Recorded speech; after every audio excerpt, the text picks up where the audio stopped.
What is happening, everybody, man? Thank you guys tuning into another episode of Expert Mentors Live. And I think third time this year, Eric, you might hold the record for the most times in 1 year, but welcome back, brother. I am really excited to dive into, and you know, I love certain guests coming back, but the speed in which the conversation that we're having today warrants you coming back more often, just as things are moving faster probably than anybody ever anticipated or expected things to move.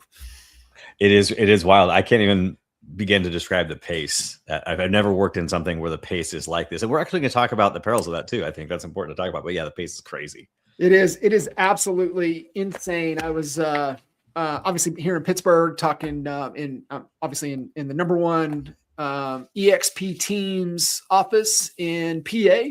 And I was talking with Matt this morning a little bit, and I'm like, it might have been the most challenging year, yet it was the fastest year that I can feel like I've experienced. And I'm sure years and things have been fast, but like this is like a whole new, it's like they got the turbo button smashed down as things are moving across. So I'm really excited to get into what we're going to dive into today and get into, you know, kind of the topic and the theme that we are going to kind of lead with. However, I want to kind of set the stage, and I know we talked about this last time you were on, but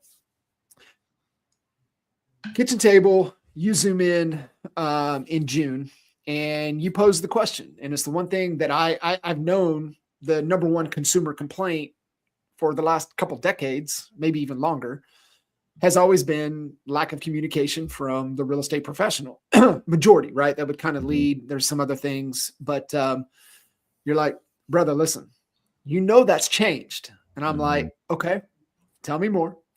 And you're like, as of now, the number one complaint is that the consumer believes they know more than their real estate professional. And I'm like, okay, I can 100% buy that. I would say probably 95%, maybe even 97%, they do know more. And that's just because the one thing that, especially in this industry, was not the conversation until it has become the conversation. And it was like, oh, you're going to get lapped if you're not an AI agent. And you're like, well, the one thing that we need to be thinking about is the AI consumer and how they are getting smarter and smarter and utilizing the tools available to help them in their home buying and home selling journey. So I'm gonna let you kind of jump in from there. So when we talk about AI powered consumer, just as kind of where things are at, I think this is good to kind of understand the situation and the challenges that we're facing in the industry, outside of all of the noise of the lawsuits and this and whatever's going to happen. But at the end of the day, it's getting to, you know, our purpose in the process to help that consumer, you know, get things across the finish line. Fundamentally, the reason why I just want to scream from the rooftops that this is happening is because the fundamentals have actually changed. So before, Zillow got upstream of all of us, right? They got upstream because the internet was a place of search. It was a place of listings, a place of rates, a place of addresses, a place of things that the consumer searched for. The internet has quickly switched to a place of conversations. And so the stream that Zillow got upstream of us on is no longer exists in that way. It's quickly transitioning from a place of search to a place of conversations. That is fundamentally the foundation at which everything else that we're going to talk about today is premised upon. Okay. So the AI layer has created this middleman between all of the websites, all of the internet, all of the information, and all of us. Differently than Zillow created a middleman between the consumer and us, and that was our listings.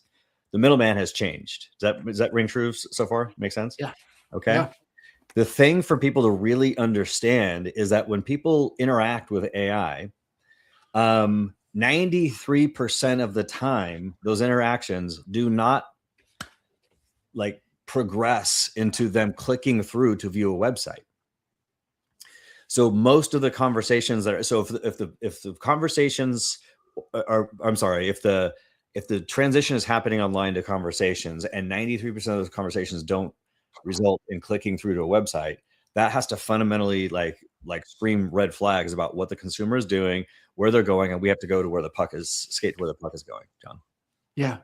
Yeah. And that's kind of the, question that I'm always challenging, talking with Nick, talking, be it Phil, obviously you, Danielle, whoever, right? Like I'm like, where do we fit in the equation, right? In the future. And I don't know if you had a chance to, on Rogan, had CEO of NVIDIA, had Jensen on. I don't know if you had a chance to catch it, but only the clips on social. Yeah. One of the things that really resonated with me, and I paused it and reflected on it. And Joe's pushing him on getting replaced. Obviously, he's great friends with Elon. What jobs are going to all be replaced? High income, fixed income, high income.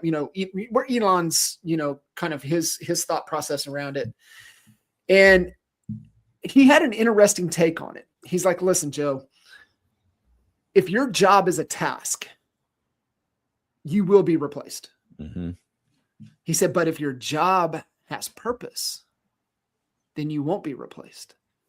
And, so it started to make me kind of think is like, okay, well, as a real estate professional, what is our purpose? Right?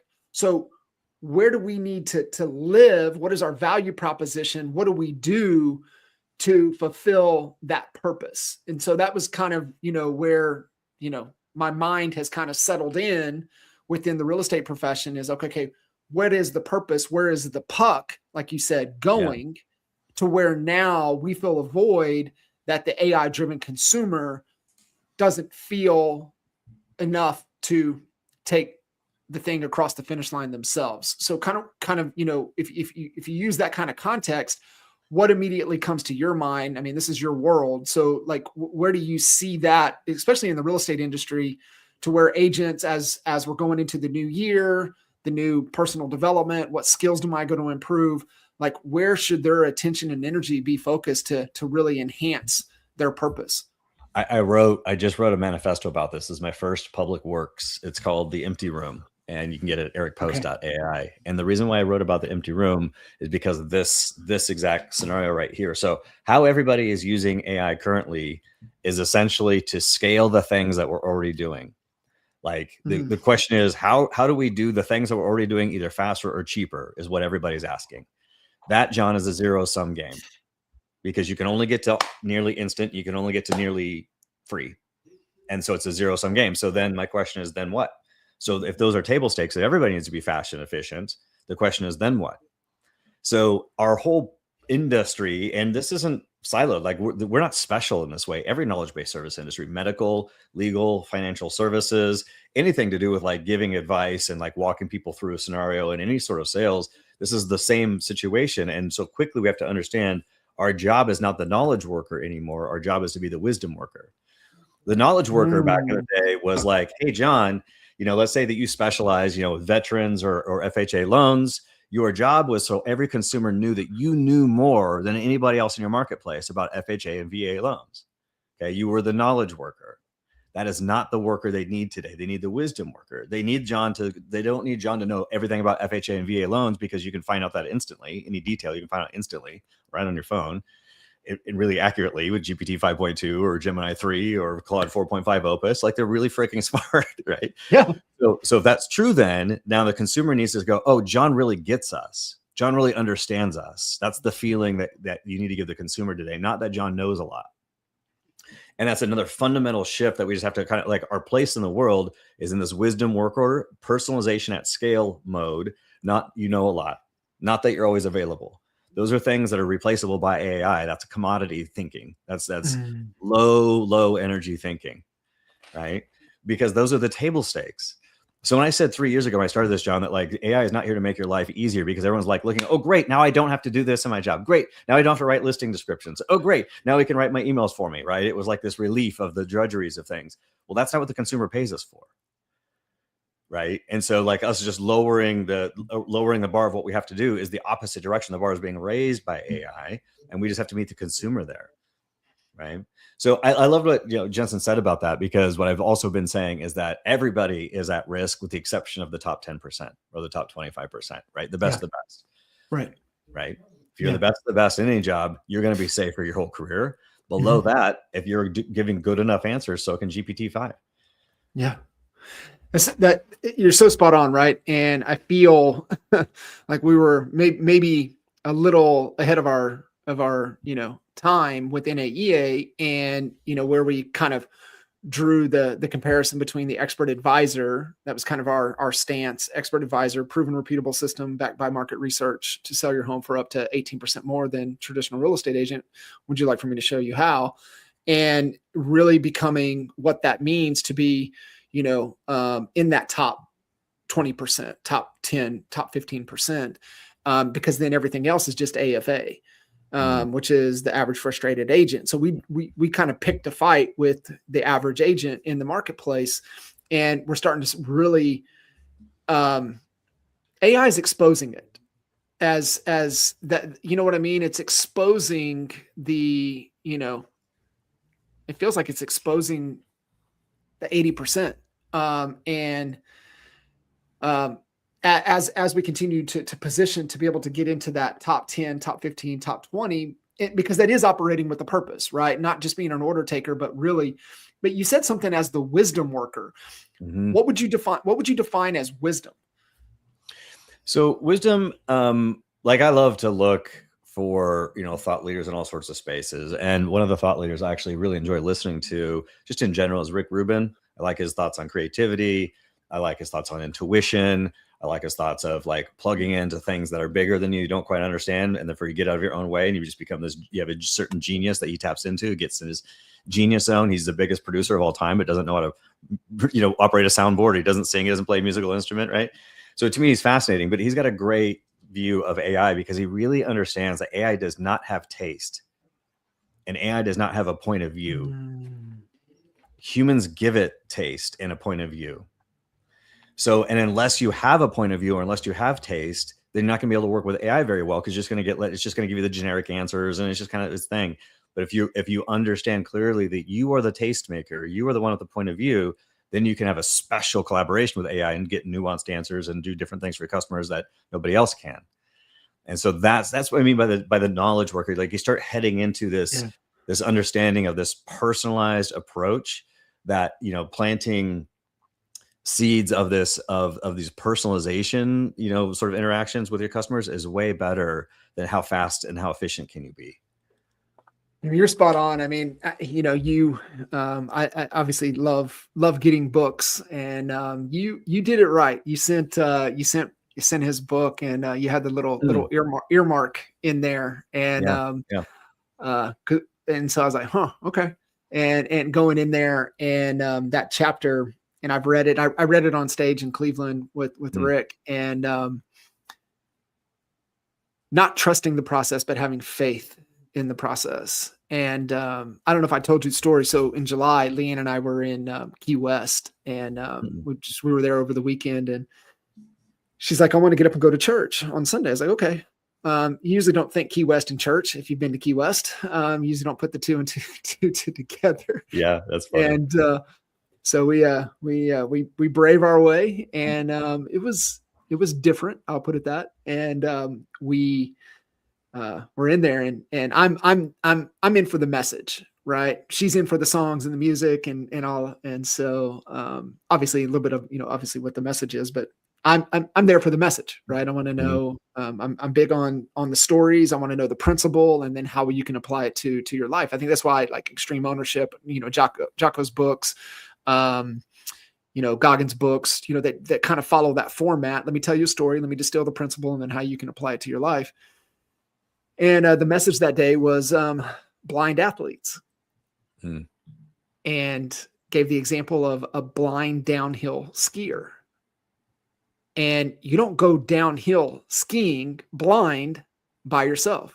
You go with the guide. And it's kind of, the hero's journey, if you will, and you have the guide, but you listen to whatever the guide says. Like if the guide says turn, cut, you don't hesitate, you don't question it. And basically you have blind faith in the process. And so that the time that you gifted the book, reading that chapter, and I was like, there's meaning, there's a message here. And also goes back to, my favorite, Jalen Hurts at the Super Bowl, right? I don't understand, right? But I soon will. And so it's really like, to your point with it, right? Just kind of developing, having the wisdom, but just also stay the course, have faith in the process of whatever it is we're trying to accomplish, whatever path you're going down. So it was really powerful. So I don't know if I've ever personally got to tell you, thank you for sending that, but it really meant a lot. I love to hear that. I honestly think, I don't normally promote stuff that I do, but I honestly think you're going to like my manifesto, John. I think you should read it. I will immediately.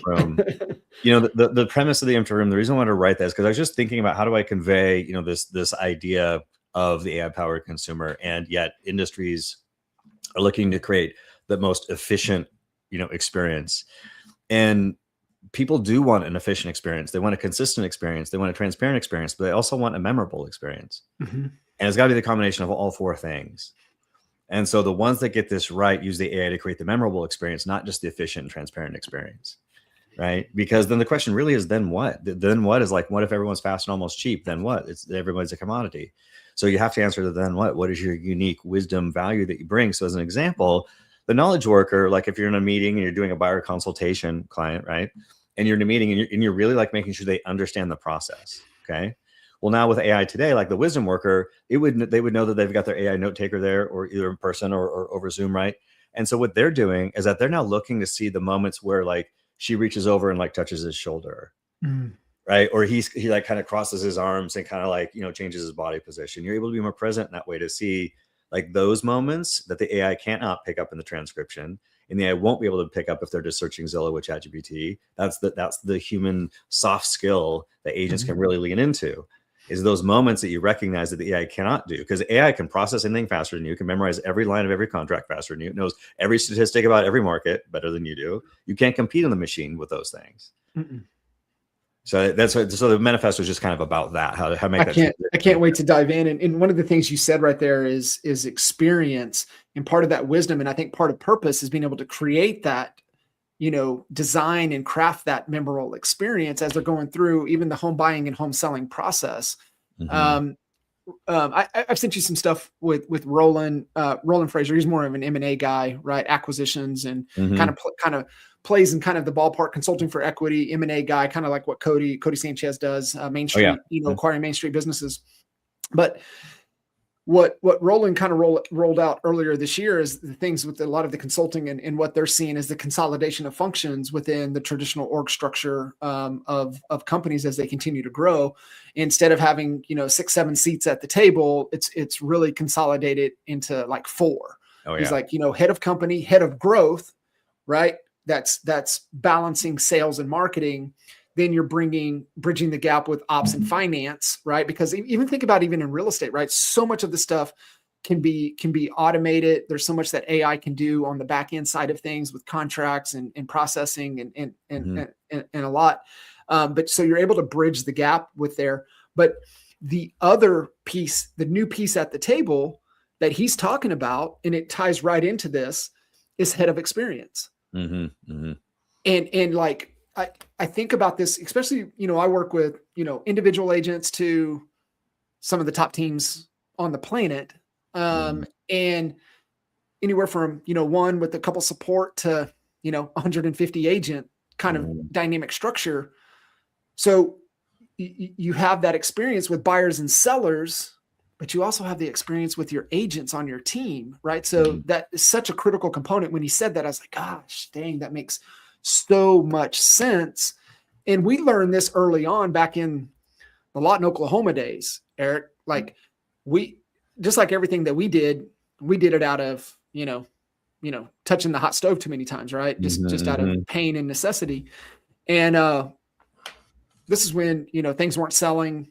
We had over 200 active listings in our inventory, personal on our team. We had 200 and we're like, oh my gosh, our listing coordinator is getting killed. Let's get 2 listing coordinators. And they were 2 different personalities. One loved people, one hated people. One was great with process. One was terrible with process. So we're like, why don't we just have one do all the processing and one load on the customers? And we created the customer experience manager that got rewarded for net promoter score, customer reviews, testimonials, right? Like there was an incentive package to focus on the experience. So when I saw that, I was like, oh my God, that makes so much sense. And I love that as part of the purpose is crafting and designing. We talk about magical moments, right?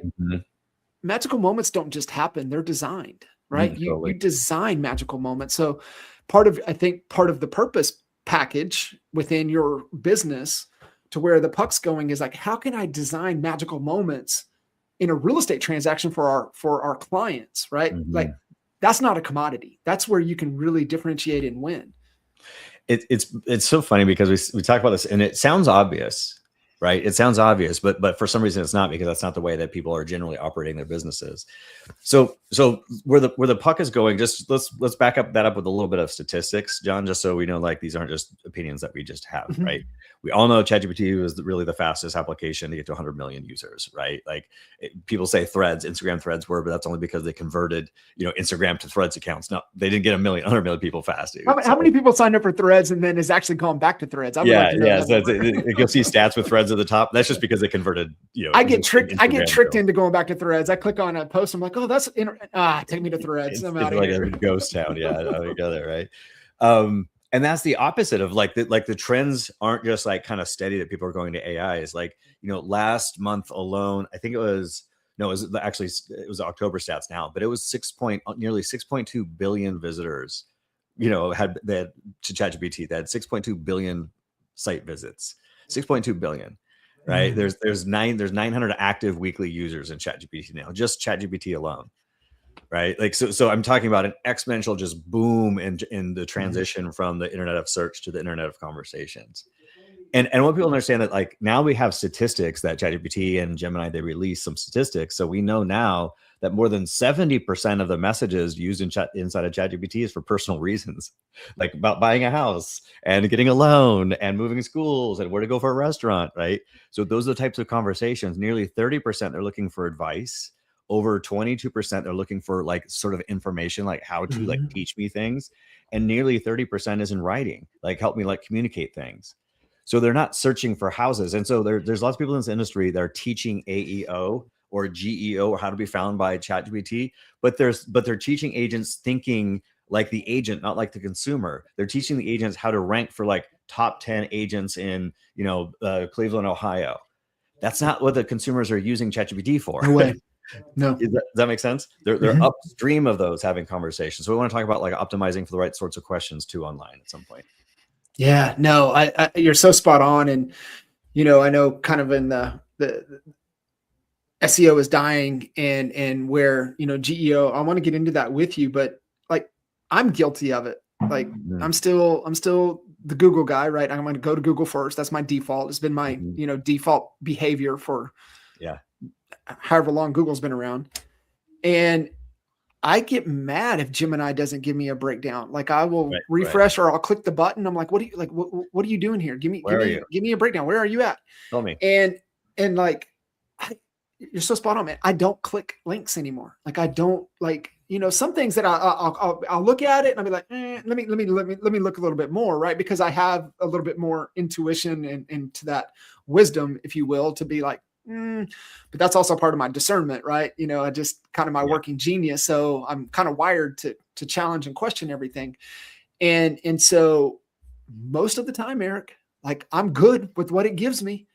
Right. Like even my discernment kicks in and I'm like, okay, that sounds pretty legit to me. So you're so spot on. 93% of them, like statistically, 93% of the time, that is the normal thing that happens. So you are not alone. Like that is the normal thing that's happening. And this is I hope people like hear this as not like, oh my God, I can learn something new. No, this means that now it's a more of a level playing field than ever. Like this is an exciting bit of information because now Zillow's trying to fight for the same footing here as you are. But the thing is, the conversations that are happening online are more nuanced than I'm just looking for a listing and then Zillow captures them and then they go through the process. They're having all these conversations before they get to Zillow as well. Zillow has the same problem now. This is an exciting thing that we have a level playing field, just to be clear, this way. So maybe not knowing the exact answer, or maybe you have, the complete answer, but as far as moving in the right direction, how should we be thinking about this? Even Main Street America business, right? Like, I mean, no matter what, I still think this applies across any industry. How should we be thinking about, not optimizing for SEO, but how should we be creating content? How should our websites, how should our social, how should we be planning? So this is fantastic, right? As we're going into a new year, new initiatives, especially a new quarter. And it's even perfect timing because statistically, especially in real estate, this is the slow season, right? Q1 is statistically the slowest time of the year, which gives you a little more opportunity to fine tune things.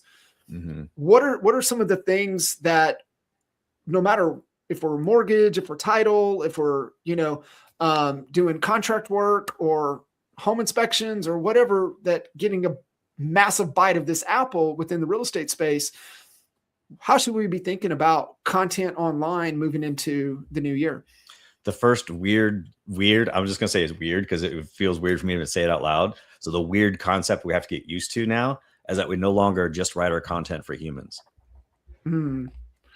It's a weird thing to think about. Oh, I actually have a strategy now of writing content and positioning my expertise and my wisdom and my brand for AIs. It's a weird thing to say out loud, but that is the first thing to really fully understand. AI uses the internet differently than your consumers did, right? Consumers search for keywords in Google. So you did keyword SEO ranking. And by the way, SEO is still a fundamental part of AEO and GEO. It's not dead. I don't like when people say like SEO is dead because it's still a fundamental component of it. It's like the foundation building blocks of it. But once you have that those are the basics, then you have to add on your strategies for AEO and GEO. And just to be clear, the difference between the two, because I also hear a lot of people using those interchangeably, like AEO and GEO is the same thing. It's not. You have answer engine optimization and you have generation engine optimization. So think about it like, one is like, do you want to be listed in the answer? Like, who's the top 10 agents for Wesleyan, Oregon? Then that's an answer engine optimization. You want to be in like given as the answer. The other generation strategy is part of the generation. So if you say like, let's say like a life event, like unfortunately, like somebody in your family member passed away, so you have to sell the house, right? So the life event is some sort of death in the family. And then the question now is like, oh, my uncle passed away. Is Oregon a community property state?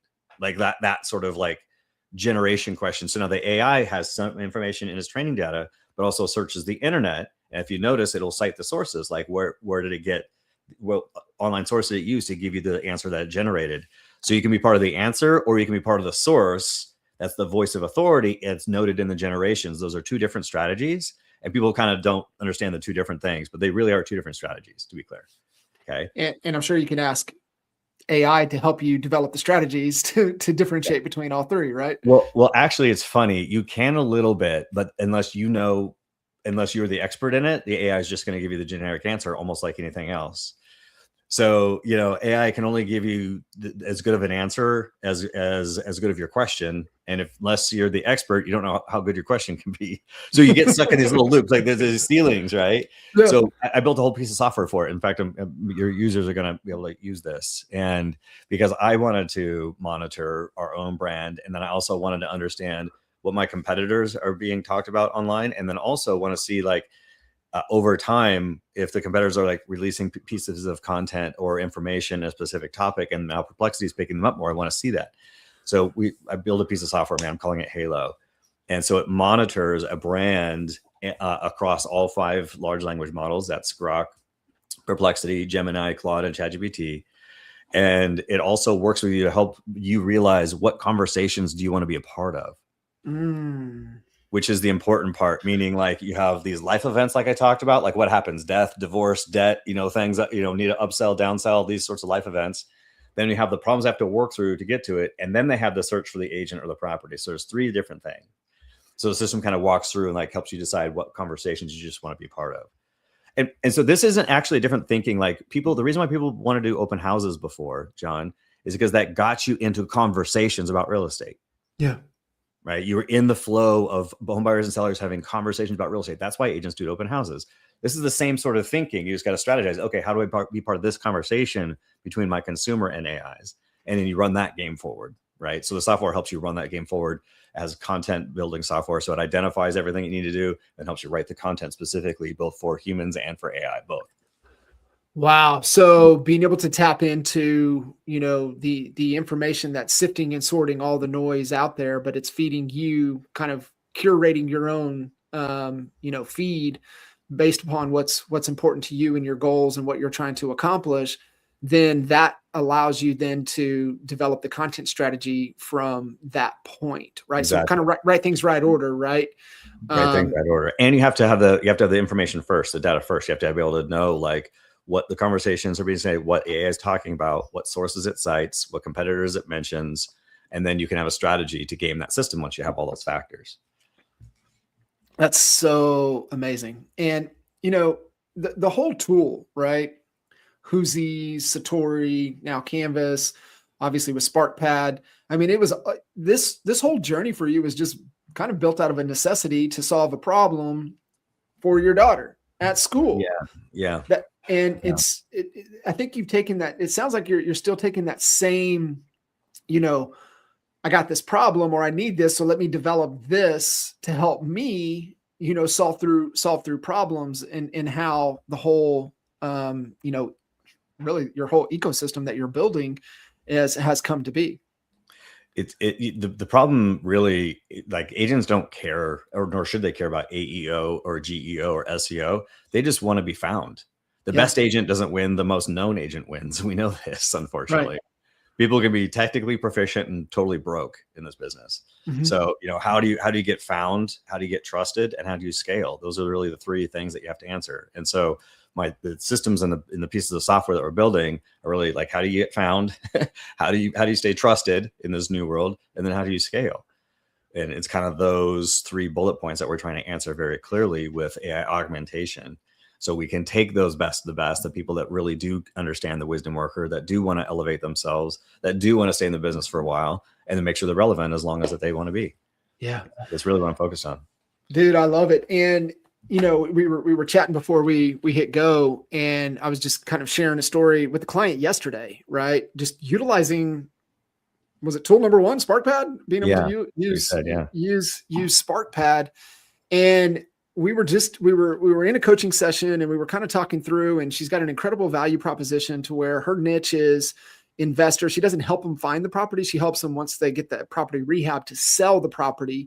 So they want to sell fast and obviously for the most amount of money, but she brings a unique value proposition because she has staging. And so she incorporates that into her value proposition. And, I was like, okay, we got the box trucks. When are we getting them wrapped? Right. That was mine. And it's funny because I've been having the wrap moving van conversation quite frequently here lately. As for us, that was probably the best boots on ground marketing ploy that we ever rolled out, especially small town. It was the best thing because it's a mobile billboard. It's everywhere. Right. And you either let your clients use it or not. The biggest thing for us that we got the most traction was letting, charities and organizations utilize it as well. Right. So that's it was going there. It's set in front of our office. It was truly a mobile billboard. And we're having the conversation, and we're talking about what is the message, right? Ours, because we just motivated seller was always our play. So we had guaranteed sell. I mean, I got into the business guaranteed sell, and it's that or cash offer. And she's like, I don't want to go do that. I want to do that. I was like, hold on. I said, let's talk through this. Open up SparkPad, and we started going through, right? And I was like, hey, this is who she is. This is her, her specific niche. This is her value proposition. This is what she brings to the table. And then, pull out, ask me as many questions as you need, as long as you ask me one question at a time until we can get enough information to, really nail her specific, unique value proposition to her market. And it's just like going through. And we whittle it down. It's like, okay, here's a couple options. You can play this option. You can play this option. You can play this option, or you can play this option, which was the branded naming convention to her process. And literally her mouth was open. Her jaw dropped when we got to it, and ended up creating this unique branded, proprietary process that we naming convention that she does it this way. And something, Eric, that like, cause you and I've done this. I mean, how many times, right? Going through developing value proposition. What is our value proposition to the market? Things that would take days, weeks. Sometimes we would marinate it on for over an extended period of time. We did in 28 minutes. Yeah. I love it.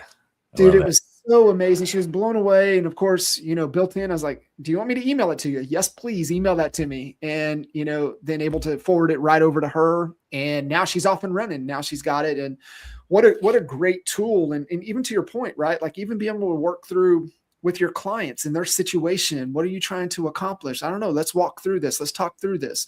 And just being able to leverage AI, earlier conversations that we had this year, you don't let the AI lead, you lead with the AI empowering you, and just knowing how to navigate and ask questions. It was so amazing. But, how else are you solving for those three, key bullet points? Obviously, being able to utilize, Huzi within the Spark Pad. I love the Huzi because it's especially dealing with real estate. It's built for real estate. Whereas you have the other options, man. You can drop in ChatGPT, you can drop in all the other things. And people, when I tell people about it, they're like, I can cancel my ChatGPT. I'm like, yeah, you can cancel that. and so being able to utilize it. So Halo Profound, Trust and Scale. What else are you developing to help, agents or small business to be able to navigate with these three things within the ecosystem that you guys are building? Yeah. So Halo answers all of the questions for AEO, GEO, SEO. It's a complete ecosystem because there isn't even a content studio in it. So the content studio says, all right, this is the conversation or the prompt that I want to be maximized towards. Let's say, I'm a veteran looking to get a VA loan. Do I need like an 800 credit score or some sort of issue? Like they conflate credit score and getting a VA loan together. Let's say you want to be part of the conversation some way. It helps you identify that, helps you identify the sources, the strategy, and then it helps you write all the content necessary to actually be ranked for that conversation. So it's a complete thing. SparkPad is the purpose-built sort of ChatGPT. So the next version of SparkPad, buddy. In fact, I'll show you just really quick so you can be the first to actually see it. And the reason why I'm showing you this is because here you go, this one. So as an example, when somebody says like, hey, I just want to know like what I should use it for, how I should use it. And so we just kind of taken away and done all the heavy lifting. So if you see on the left-hand side, we have all these different personas, and then your version, John, through your program, will have all of your personas and tasks over here, Sparks. So it's just quickly loaded, and you can talk to your communication coach, and the communication coach has specific tasks that they can help you with in addition to that. And we're building these all out right now. It's just like this really easy button, how to scale best practices. And we're training all these AIs. We're building all this right now. And then inside of it, the other like kind of common thing is like just learning how to prompt, how to get best responses. So we actually built out these prompt studios, if you can see. So you just like ask like, here's what I want to do. And then it builds out a comprehensive, thoughtful response and a prompt that you just hit generate.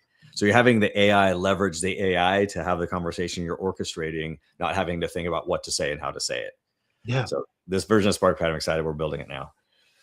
So good, man. Okay. And yeah, and I know you've got so much. I mean, I've seen a lot of cool stuff that you guys are talking about. Obviously, getting to see Satori or Canvas before, and as far as for me, the whiteboards and the vision planning and being able to pull things together, and like, I mean, I think one of the first projects I used it for was develop a slide deck presentation off of I'm out walking and I record 5-minute, actually turn the video on 5-minute video of me talking through kind of the problem and the point, what I'm trying to get across and be able to do, take that video, pull in the best practices, webinar creation, slide deck videos for presentations. And it just laid out the whole format, literally something that would have taken me a week of just deep work focus to knock out. I mean, knocked out in less than, a couple hours, and got it over to the team. And then the team, put their, our little touch on the slides and things the way I like them. But man, you talk about just being able to take an idea to actual creating a concept into an actual thing, that would take time to develop is done so fast. Did you see this stat that I think it was realtor.com last month or month before said 82% of all home buyers use AI for housing market information now? Really? Yeah. So that's just a trend that we should just really pay attention to, because the consumer is also doing things faster. So I'm just dovetailing into conversation here. We're able to do things faster, and so is the consumer. So before, the consumer had like a question about community property state or selling their house through probate or whatever, and they would have to find a real estate agent, Google real estate agent, get a referral, or call the lender, or call the agent, or set up a meeting. And it was a day-long process, and now they get that answer instantly. So all of the benefits that the agent has, I just want to point out, the consumer has the same benefit. So I just keep pointing back, like, then what? Then what? Right. So the mindset of like being able to do things faster is amazing. As long as you have then what answered, right? Then what else do you spend your time on? Right. Then what else do you do to instead of like, how do I get to my clients faster? How do I spend more time in delight with them is the next reframe. Right. Like we have to reframe these ways of thinking, because the consumer is being reframed, not just with their experience with the real estate industry, by the way. Their experience of like buying things and acting as a consumer is affected by how they interact with Apple and Amazon and Costco and everybody else, right? So the real estate industry is not in a silo, right? And we have to stop thinking like that we're competing against other, real estate brokerages or brokers or agents. We're not. We're competing against the consumer's experience with their whole life. Yeah. And we have to meet them there in that way. Yeah. So that's just it's not Zillow anymore isn't our threat. It's not the AI powered competitor. That's a bullshit thing. It's not true. It's the AI powered consumer. It's not that like, EXP is looking to replace a real estate agent, or Zillow was looking to replace a real estate agent. The consumer just has alternatives that they didn't have before. That's the threat. How do we go about that middle pillar of trust, right? In your example right there, if 82% have the same data, and we're no longer, putting a guard around the knowledge, right? So how do we not lose or break trust, or even build trust with the AI, powered consumer? So you have to be talking about the things that they are interested in talking about. You can't be the place of search or the place of information. So it's not like the home buying process in general. It's the things upstream, those life events, those life triggers, and then the questions they have as a result of them. Just think about it that way. The life events, the life triggers, and then the questions that happen as a result of them. So you can just ask yourself, like when I think about my business, and let's say I've sold 50 houses this last year, generally, what kind of buyers were they? What kind of sellers were they? What problems did they have in their life that caused them, to want to call me to start this conversation about home buying and selling? Yeah. And then once you kind of do that internal audit, now you've got kind of a path forward. Like, okay, well, first of all, are those the types of clients I want? Do I like working with those types of clients? And then second of all, once you answer that question as a yes, then those are the types of the conversations that you got to maximize all of your content towards. And the content, again, being written for the individuals, the people, and the AI both, like both strategies. Yeah, but start upstream of the house search, start upstream of the agent search. And that's the content of 2026.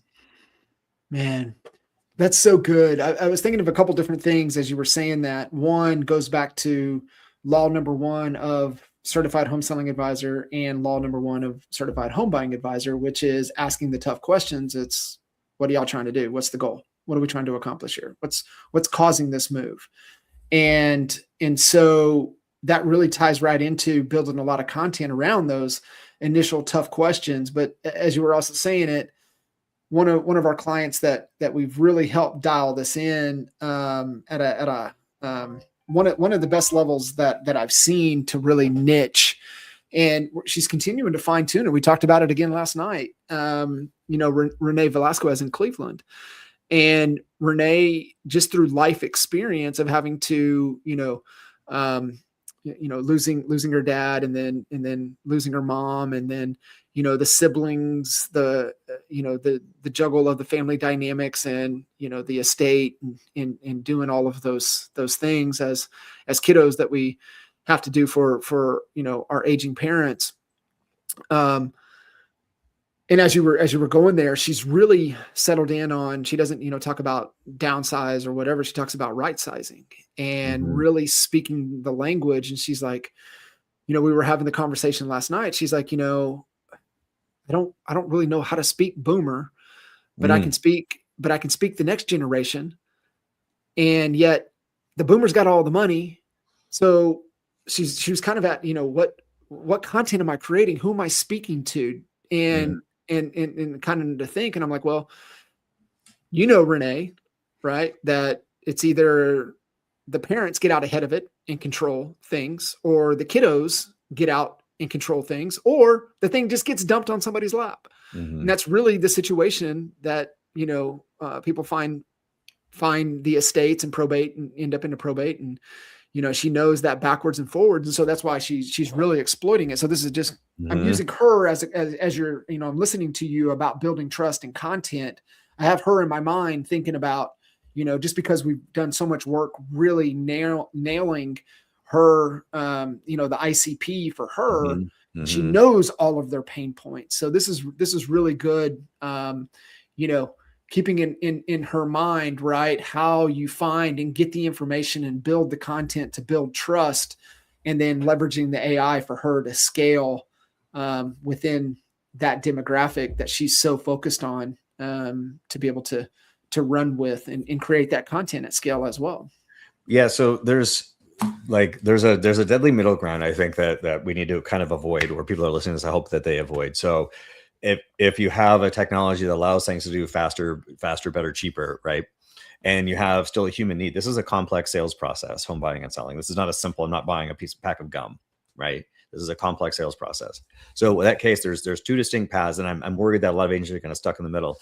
The first path, let me use a hotel example because I wrote about it in my book. The first path is the incredibly efficient, effective path. So it's like, if you can imagine in the future, if you were going to go out to get a hotel for the night and you're in the La Quinta budget, let's say, you're probably going to get an AI forward, really efficient process.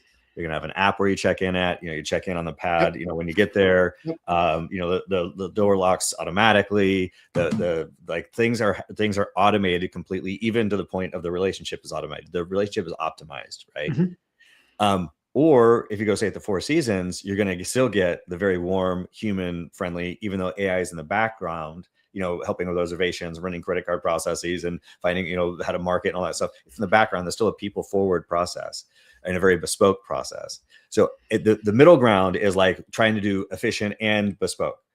I think that's going to be the hard, bloody red ocean strategy.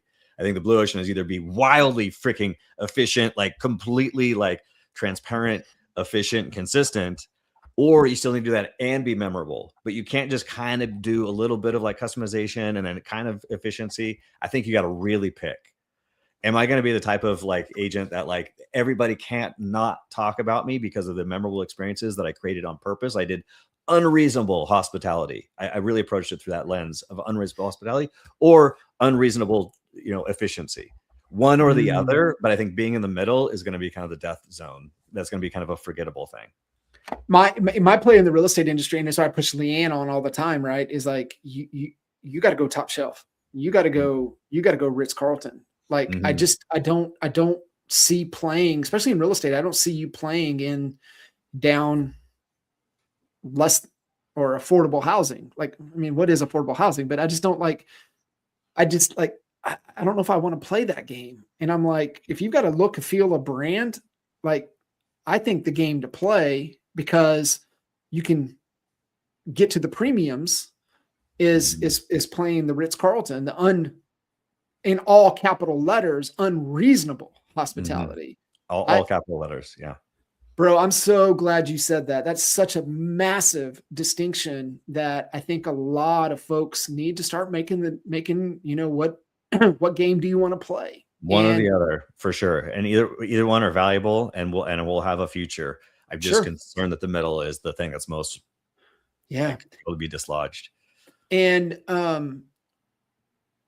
just traveling a lot. I mean, running through these airports, I mean, you see more and more of the self go in, get your own stuff and self checkout, right? Like, Go to the grocery store. You can yes. or even a Home Depot. Yeah, the world is turning us into our own employee. Yeah.